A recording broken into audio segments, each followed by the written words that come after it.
சிதம்பர ரகசியம்னா என்ன? சிதம்பரம் நடராஜர் சிலை, கோவில் அமைந்த விதம், அப்புறம் அங்க நடக்கிற வழிபாடு, இந்த மூணும் தான் சிதம்பர ரகசியமா காலங்காலமா போற்றப்படுது. உலக காந்த ஈர்ப்பு விசையினோட மையத்துல தான் இந்த சிதம்பரம் நடராஜர் கோயில் அமைந்திருக்கிறதாம். அதனால தான் இந்த கோயிலுக்கு மேல பறக்கிற எந்த ஒரு சேட்டலைட்டும் செயலிழந்து போகுதாம்.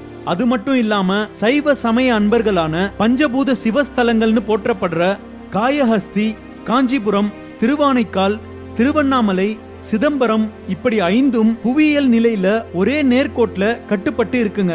அறிவியல் சாதனங்கள் நிறைய பயன்படுத்தப்படாம 5000 வருடங்களுக்கு முன்னாடி இந்த 5 கோயிலையும் எப்படி கட்டினாங்கன்றது இன்னும் விசித்திரமா தாங்க இருக்கு. துல்லியமா சொல்லணும்னா மனித உடல் அமைப்புல சிதம்பர நடராஜர் கோயில் அமைந்திருக்கு.